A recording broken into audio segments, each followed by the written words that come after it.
morning, Max. As you know, the photography industry's post-production process has been entirely controlled by Adobe for nearly 2 decades. However, their recent predatory practices and complete lack of innovation is something the community can no longer tolerate. Lightroom has been the de facto standard in photo editing with little to no competition, and it's time to change that.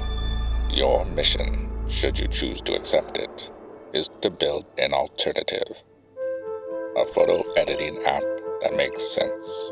An app that is fast, simple, capable, and doesn't drag the users into subscription hell. You must be aware that along this mission, competitors and haters will do everything in their power to prevent you from succeeding.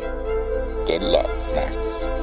This message will self-destruct in 5 seconds.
Who are you? Are you ready?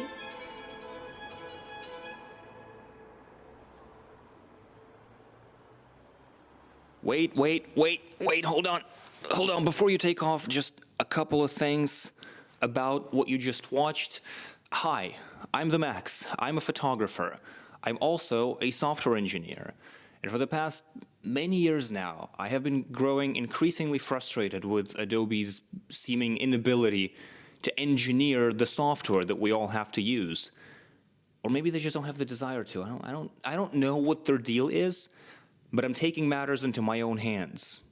For the past many months now, I have been working on an app to replace Lightroom. Like, completely. You take Lightroom, you throw it in the trash, you take my app, you put it on your laptop, and then you live happily ever after. At least that's the hope. It's the idea. That's the aspiration. This video is the first of a series that I'm hoping to do every 2 or 3 weeks or so about just, what this project is, what the goals of it are, what it does, what it looks like, how it works, what are the features, that sort of stuff. The reason I'm making this video now is because while it's not particularly close to done yet, it's done enough to the point where I can actually tell people about it and explain what it is and all of the things. And even though it's still very much a weekend project for me, I do have a full-time job, guys. I do things for a living. I'm going to do my best to stay consistent with it and with these videos. And if it's something that you think is interesting for you to follow, you should subscribe, because the more people know about it, the more likely I am to actually finish this thing. With that said, I'll see you guys on the next one. Thank you for watching, and remember, I'm watching too.